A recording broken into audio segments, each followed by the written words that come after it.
la mine qui nous alimente en matière première se trouve à Boisère. Nous n'avons pas de minerai porteur de cobalt ici.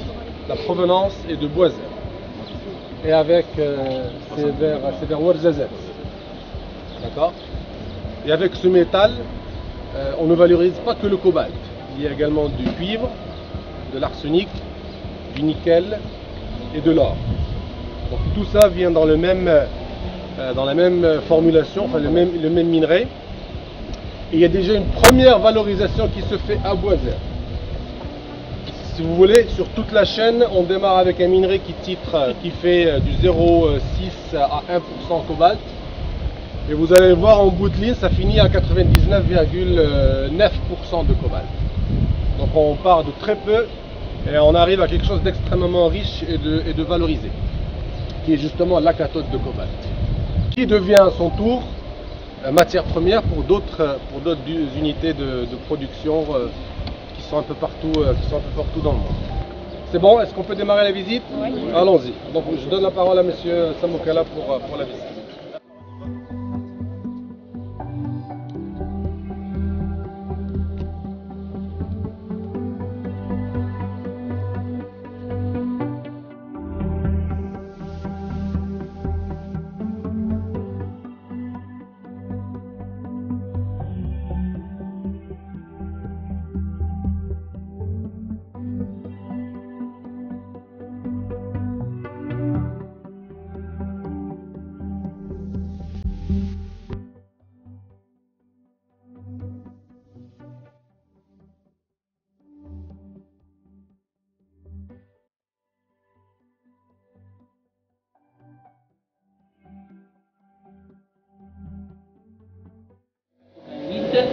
Donc pendant 4 ans, et après donc, il y avait l'étude de faisabilité économique et tout ça. Donc en 92, c'était le démarrage effectif de l'usine avec une cadence de 2400 tonnes par jour. Donc après, il y avait si vous voulez, des étapes d'extension de l'usine. Donc on est maintenant presque à 4000 tonnes par jour. Donc en termes de chiffres, si vous voulez, donc l'usine de traitement de CMG peut traiter, si vous voulez les chiffres de 2017, il va aller jusqu'à 1 186 000 tonnes pour l'année 2017. On fait 3 types de concentrés, on a un quatrième, on va en parler par la suite. On fait 3 types de concentrés. C'est le concentré zinc avec une production annuelle pour l'année de 2017 de vers 80 200 tonnes sec. Pour le plan, on fait un concentré plan avec une capacité de 17 300 tonnes par an, donc vers les 17 900 pour le concentré cuivre. Donc si vous voulez, donc là, c'est tout à fait différent par rapport à la CTT. La CTT, vous êtes à l'hydrométhanol. Là, on est dans une étape de concentration des minerais. On ne fait pas de produits finis, c'est juste des produits intermédiaires. Après, ils vont être expédiés vers nos clients qui sont placés à l'Europe et à la Chine. Donc, pour faire un retraitement et faire par la suite des produits finis. Si vous voulez, je vais vous parler de cette concentration, comment ça se passe. Donc, vous avez un minerai au départ qui contient du zinc, du plomb et du cuivre avec une certaine teneur. Donc si vous voulez, le zinc c'est aux alentours de 4,3-4,5%. Le plomb, on y a 1,2, 1,3 jusqu'à 1,5% et le cuivre de 0,3 jusqu'à 1,4%. Dans le même minerai. Dans le même minerai avec une gangue. Donc notre objectif principal c'est de faire séparer chaque minéralisation, la concentrer à part. Par exemple, pour le zinc, on va le concentrer de 4% jusqu'à 48%. Ça, c'est notre, si vous voulez, notre objectif ultime à la CMG. Par exemple, pour le plomb, on va le concentrer depuis une teneur de 1,315 jusqu'à 60%. Pour le cuivre, on va le concentrer depuis une teneur de 0,3, 1,4 jusqu'à 20 à 24%. Ça, c'est notre objectif. La méthode de concentration, comment on va le faire? Donc, on reçoit le minerai depuis Hajjar, depuis Dra', on a d'autres chantiers externes. Le plus loin, c'est à 70-80 km de l'usine. Donc, c'est Amensif, Terardine, Drasfar. Donc, on reçoit le minerai ici, on a une plateforme de réception Après, on a ce qu'on appelle le stock 6000. Ça, c'est le stock 6000 si vous voulez. Avec des extracteurs, il a une capacité de 6000 tonnes. Donc on reçoit le produit et par exemple par Hajla, on le reçoit via un skip, c'est-à-dire c'est un type d'ascenseur pour ramener le produit depuis le fond jusqu'à le jour. Donc une fois on le reçoit ici, on a un système de concassage, c'est-à-dire on va préparer le minerai mécaniquement. Donc c'est une unité de concassage criblage. Là on était à presque une roche de 12 cm.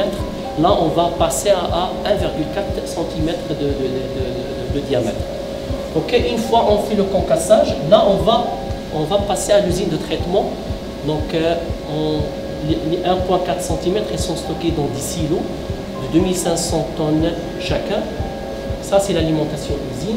Donc l'usine, on va débiter ce qu'on appelle la partie broyage. La partie broyage, donc on va encore broyer le produit jusqu'à ce qu'on appelle la libération. Donc il faut libérer les minéralisations qu'on va séparer par la suite. Donc une fois ils sont libérés via des broyeurs, c'est des broyeurs avec une charge métallique il y a un système de cisaillement donc de manière à broyer le produit. Donc une fois on va libérer la minéralisation souhaitée qui est le plan au départ, on va faire la flottation. C'est quoi la flottation? Je vais essayer de la simplifier. La flottation, vous avez la particule qui est libérée, il faut créer ce qu'on appelle l'hydrophobicité. Il faut rendre la particule hydrophobe, il ne faut pas qu'il aime l'eau. Comme ça, il va fuir. Une fois il fuit, on va la récupérer par séparation par rapport aux autres minéralisations. Donc pour faire ça, donc on a un collecteur, c'est des réactifs chimiques qu'on va mettre à la surface. Donc il va rendre la particule hydrophobe. En plus, on va introduire ce qu'on appelle du l'air surpressé, c'est du bulle d'air qu'on va les stabiliser via un tensioactif, ce qu'on appelle un mousson. Donc nous avons le moteur qui est la bulle d'air et nous avons la particule qui est hydrophobe. Il va se coller sur la bulle d'air, ils vont fuir l'eau ensemble et on va déborder. Vous aurez l'occasion de voir ça sur place. C'est un système qui est rapide mais il faut maîtriser certains paramètres sur place. C'est un effet jacuzzi. Oui, c'est ça. Avec un système de débordement, donc une fois il déborde, donc on va collecter les mousses avec la minéralisation souhaitée, c'est le plan par exemple le départ. Après, une fois on finit avec le plan, on va partir pour flotter le cuivre par la suite, mais il faut toujours rebroyer pour libérer le cuivre. On récupère le cuivre, on rebroie pour faire le zinc, et comme ça on va faire nos trois types de concentrés. Donc ça c'est si vous voulez le flow sheet de traitement. Je ne voulais pas vous rentrer dans plus. Si vous avez des questions, n'hésitez pas. Donc ça c'est le premier concentré, le deuxième concentré et le troisième concentré. Notre rejet final, il contient beaucoup de sulfure de fer. Donc nous, actuellement, depuis 2013, nous avons une unité qui va traiter ce rejet pour faire un quatrième concentré qui est la pyrrhotine, c'est du sulfure de fer. Ce concentré, c'est le seul qui est envoyé juste à côté, c'est à l'hydro. On a une unité qui fait de la pyrométallurgie, donc il va traiter ce concentré thermiquement pour faire trois types de produits. L'acide sulfurique qui est utilisé comme matrice dans l'hydrométallurgie pour tout ce qui est lixiviation. Je pense que vous avez vu ça ce matin.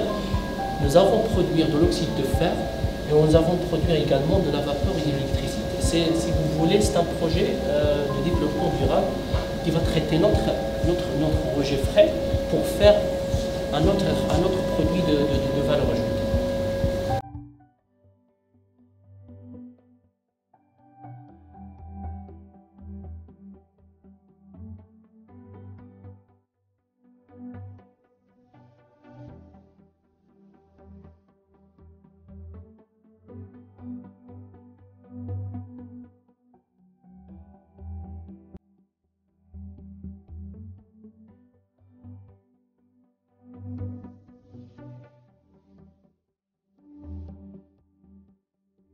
Et donc ici, nous avons le procédé d'extraction hydrométallurgique qui consiste à faire la mise en solution du cobalt à partir des minéraux par une attaque acide.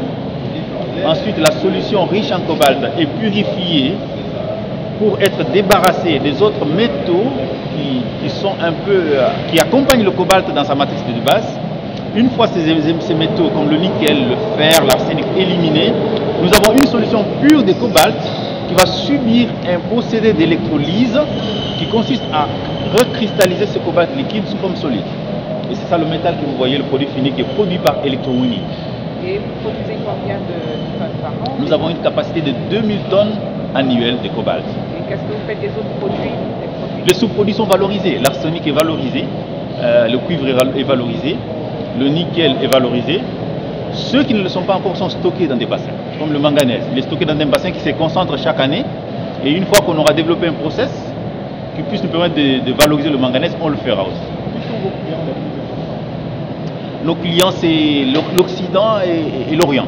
L'Asie pour les applications en rapport avec l'électronique, la batterie, et l'Occident pour les applications en rapport avec l'aéronautique, le superalliage. Donc les États-Unis et l'Europe. Ce cobalt, il est commercialisé en Suisse sur le marché mondial. Nous avons une équipe de commercialisation basée en Suisse pour commercialiser tous nos produits miniers. Donc le centre de recherche, il est en plus, on va parler des références, en plus des certificats, il est accrédité. Donc l'accréditation, c'est un grade de plus que la certification parce qu'il vise justement la fiabilité des analyses. La troisième activité, c'est une activité appui, c'est-à-dire que nos mines de notre groupe, il y a une équipe au niveau du centre de recherche elle supporte les usines dans l'amélioration des performances, quand il y a une contrainte, quand il y a un changement au niveau des exigences de nos clients. Donc c'est le centre de recherche qui travaille sur cette partie. Nous avons la facilité de travailler sur ça parce que tous les procédés de management ont été développés dans ce centre de recherche. Donc c'est plus facile quand c'est nous qui avons développé le procédé d'intervenir. Qui fait la recherche pour trouver des mines, qui fait la recherche pour trouver des gisements sur le terrain. Manager, il y a les géologues de Réminex. Dans la partie, nous, on est Réminex centre de recherche, mais il y a Réminex ingénierie, il y a Réminex géologie, qui fait la recherche des gisements, il y a Réminex ici qu'on développe le procédé, et puis il y a Réminex ils mettent au point l'industrialisation de ce que nous avons développé. Donc le groupe manager, c'est un groupe intégré, en fait. Donc, il y a toutes les entités. C'est pourquoi ça nous permet de gagner du temps en termes de réalisation.